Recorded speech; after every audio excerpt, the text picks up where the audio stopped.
Assalamu alaikum dear students. Today I am going to discuss about the Huntington's disease. जो Huntington's disease है, Huntington's disease जो है, it is also called as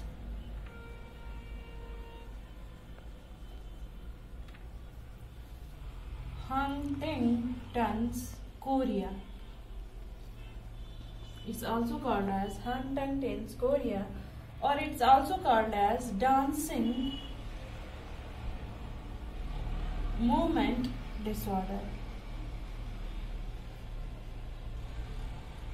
ये जो disorder है ये एक रेयर टाइप ऑफ डिसऑर्डर है और ये एक क्रॉनिक डिसऑर्डर है, क्रॉनिक प्रोग्रेसिव डिसऑर्डर है. Next one, this is the hereditary disease. एक हेरिडिटरी डिजीज है किसकी? नर्वस सिस्टम की. इसमें नर्वस सिस्टम इन्वॉल्व है और जिसकी वजह से फिर क्या हो जाता है, दैट काजेस इसमें इनवॉलेंट्री कोरिफोरम, दैट इज इसमें involuntary jerky rapid movements person को होते हैं. इस नॉर्मली इसमें जर्की मूवमेंट्स होती है, बॉडी में एबनॉर्मली जर्की मूवमेंट्स होते हैं और इसमें डिमेंशिया होता है. ये हम सिंपली बोल सकते हैं ये एक मूवमेंट डिसऑर्डर है जिसमें एबनॉर्मली बॉडी पार्ट जो है वो मूवमेंट करते हैं, चाहे हैंड हो, ट्रंक हो, फेस हो, लेग्स वगैरह, इसमें एबनॉर्मल जर्की मूवमेंट्स इसमें हो जाता है. और इसमें होता क्या है, इसमें both men and women all of the races are involve. क्यों इसमें बोथ मेल्स और फीमेल्स इन्वॉल्व है? क्योंकि ये जो डिजीज है ये ट्रांसमिटेड, ये डिजीज जो है ट्रांसमिट होती है एज एन ऑटो मीन्स एक ऑटोसोमल डिसऑर्डर है, ऑटोसोमल डोमिनेंट जेनेटिक डिसऑर्डर है. एक ऑटोसोमल जेनेटिक डिसऑर्डर है जिसकी वजह से both males and females are affected. इसमें अगर each child of a parent, अगर एक पेरेंट को हंटिंगटन्स डिजीज है, मीन्स जो चाइल्ड है उसको चांसेस है 50% चांसेस है हंटिंगटन डिजीज होने की. और इसमें जो सिम्टम्स जो है वो यूजुअली अपीयर हो जाते हैं after the age of 30 and 50 years. 50 years and 30 years और या 50 years के बाद इसमें जो सिम्टम्स है वो अपीयर हो जाते हैं. इस डिजीज को हंटिंगटन एक फिजिशियन है जिसने इसको डिस्क्राइब किया है. हंटिंगटन जो है ये एक फिजिशियन है जिसने इसको फर्स्ट टाइम डिस्क्राइब किया और इन 1872 में इसने इसको डिस्क्राइब किया और उसके बाद इस डिजीज को नाम रखा गया Huntington's disease. Huntington's disease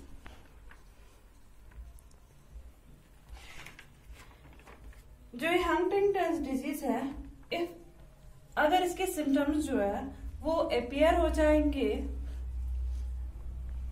before the age of 20,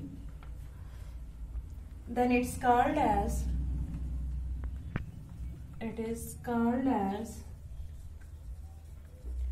juvenile Huntington's disease. और इस जुवेनाइल हंटिंगटन्स डिजीज है एक रेयर डिसऑर्डर है, ये ज्यादातर नहीं होता है, ये रेयर टाइप है. This is the definition of the Huntington's disease. Now उसके बाद काजेस.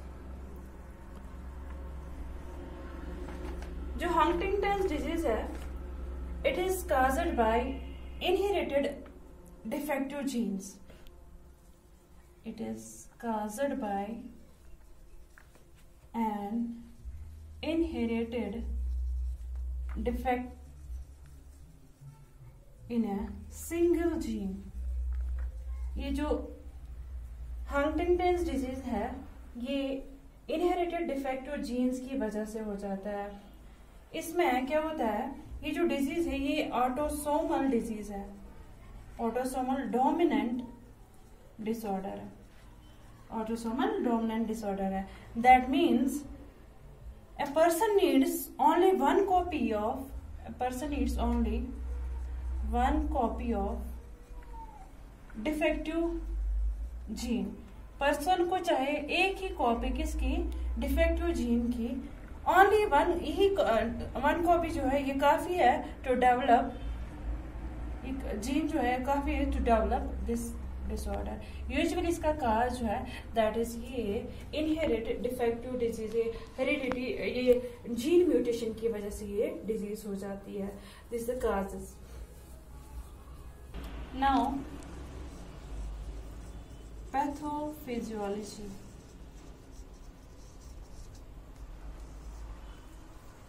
इसकी पैथोफिजियोलॉजी क्या है, दैट इज इसमें बेसिक पैथोलॉजी क्या है।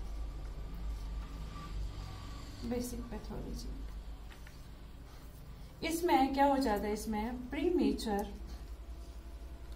डेथ ऑफ सेल्स, इसमें प्रीमेचर डेथ ऑफ सेल्स हो जाती है। किसमें, in the striatum, that is caudate and putamen. Caudate and putamen जो है ऑफ द बेसल गैंग्लियन, ये पार्ट है किसका, बेसल गैंग्लियन का। ये बेसल गैंग्लियन में कॉर्डेट एंड प्यूटामन सेल्स जो है वो प्रीमेचरली डेथ हो जाती है, उनकी प्रीमेचरली डेथ हो जाती है। और ये बेसल गैंग्लियन जो है ये रीजन है किसका, deep with in the brain, ये प्रेजेंट होता है deep with in the brain. इसका रीजन जो है ये प्रेजेंट होता है deep with in the brain. ये जो कॉर्डेट एंड प्यूटामन सेल्स है जो प्रेजेंट होते हैं बेसल गैंग्लियन की डीप इनर लेयर में, और ये क्या करते हैं, इनका काम है कंट्रोल करना मोमेंट्स का, ये मोमेंट्स को कंट्रोल करते हैं। लेकिन उन सेल्स की डेथ हो जाती है जो सेल्स कंट्रोल करते हैं, किनको, मोमेंट्स को कंट्रोल करते हैं, उन सेल्स की इसमें डेथ हो जाती है। और नेक्स्ट में इसमें there is also loss of cortex, इसमें लॉस ऑफ कॉर्टेक्स भी हो जाता है। उन सेल्स की लॉस ऑफ कॉर्टेक्स हो जाता है जो सेल्स जो है जो रिलेटेड है थिंकिंग के रिलेटेड, जो मेमोरी के रिलेटेड है, जो परसेप्शन के रिलेटेड है, और जो जजमेंट के रिलेटेड है। एक तो इसमें मोमेंट सेल्स जो कंट्रोल करते हैं मोमेंट्स को, उन सेल्स की प्रीमेचरली डेथ हो जाती है। और नेक्स्ट वन इसके साथ साथ सेल्स का जो कॉर्टेक्स है वो भी लॉस हो जाता है। दैट सेल्स जो है जो एसोसिएटेड है किसके, एक तो थिंकिंग के एसोसिएटेड है, मेमोरी के एसोसिएटेड है, परसेप्शन के एसोसिएटेड है, जजमेंट के एसोसिएटेड है। और जो सेल्स प्रेजेंट होते हैं किसमें, सेरिब्रम में, सेरिब्रम में। एक्चुअली ये सेल डेथ कैसे होती है, इसमें जो मेडिकल रिसर्चर्स है उन्होंने बोला है कि इसमें होता क्या है, इसमें बिल्डिंग ऑफ प्रोटीन, वो प्रोटीन जो है that is called as glutamine. ये गिलेटामाइन प्रोटीन जो है बिल्डिंग ब्लॉक प्रोटीन है।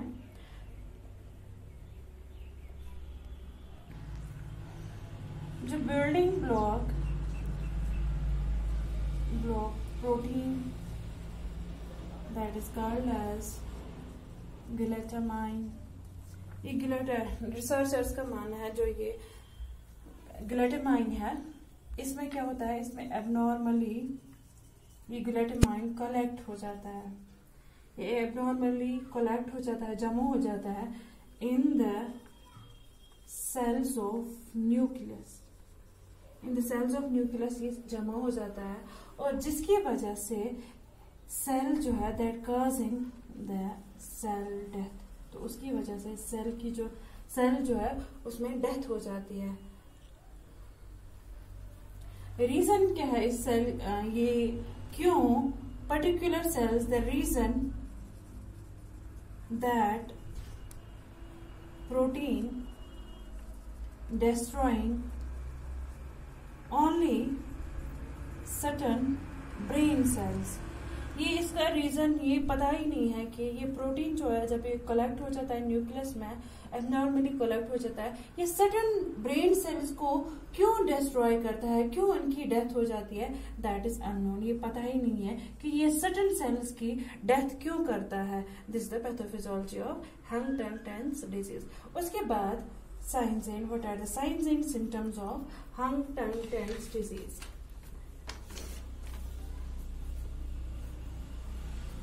और नेक्स्ट वन इसमें पैथोफिजियोलॉजी में जब सेल की डेथ हो जाती है तो उसकी वजह से क्या हो जाता है, डिस्ट्रक्शन की वजह से, उस डिस्ट्रक्शन की वजह सेल डिस्ट्रक्ट हो जाती है तो उसकी वजह से जो न्यूरोट्रांसमीटर है that results in destruction in the neurotransmitter। अब न्यूरोट्रांसमीटर भी रिलीज, लैक ऑफ न्यूरोट्रांसमीटर भी हो जाएंगे। एक तो गामा एमाइनो ब्यूटेरिक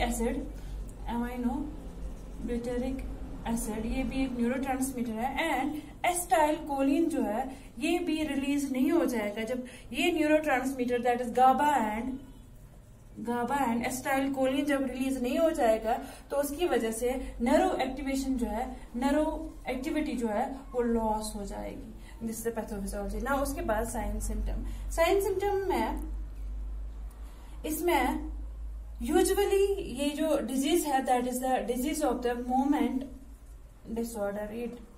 इसमें मोमेंट्स डिसऑर्डर हो जाते हैं। और मोमेंट डिसऑर्डर है, इसमें क्या होता है, इसमें इनवॉलेंट्री मोमेंट प्रॉब्लम होती है। पेशेंट को इनवॉलेंट्री मोमेंट प्रॉब्लम है, इसमें पेशेंट को जर्की मोमेंट्स हो जाती है। और इसमें impairment of voluntary moments also. एक तो इनवॉलेंट्री मोमेंट्स प्रॉब्लम इसमें है, इसमें इनवॉलेंट्रीली मोमेंट हो जाते हैं और ये इसमें वॉलेंट्री मोमेंट्स की इम्पेयरमेंट भी हो जाती है। सच एज इसमें क्या हो जाता है,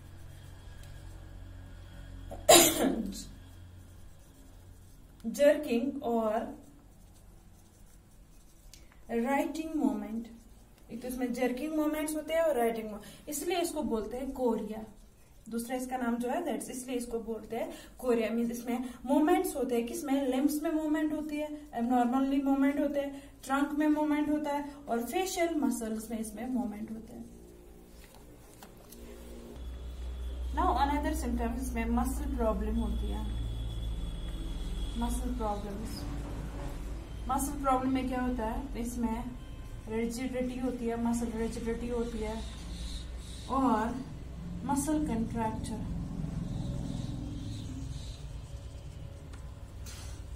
नेक्स्ट वन सिम्टम इज इसमें स्लो और एबनॉर्मल आई मूवमेंट,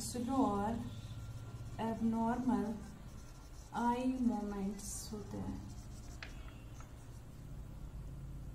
मीन्स ये जो डिजीज है जैसे लाइक डांसिंग डिजीज, इसमें जो पर्सन जो है लगता है कि जैसे मूवमेंट्स करता है, जैसे डांसिंग मूवमेंट्स ये कंटिन्यूअसली करता है, ये इसको रोकना चाहता है लेकिन ये रोक नहीं पाता है क्योंकि इसके सेल जो है वो डैमेज हुए होते हैं और इसमें एबनॉर्मली वॉलेंट्री एक्सचेंज हो जाते हैं। नेक्स्ट वन, इसमें इम्पेयर्ड गेट इसका होता है, पॉस्चर जो है वो भी एबनॉर्मल होता है, बैलेंस इसकी जो है वो भी एबनॉर्मल होती है, इम्पेयर। और इसके बाद difficulty in speech, swallowing. Next one, इसमें कॉग्निटिव इम्पेयरमेंट भी होती है, साइकोलॉजिकल इम्पेयरमेंट भी हो जाता है, मीन्स में डिप्रेशन, एंजाइटी वगैरह होता है due to this jerky moments. और इसमें last one that is dementia, इसमें लॉस ऑफ मेमोरी भी हो जाती है। This all about the signs and symptoms of Huntington's disease. Thank you students. Have a nice day.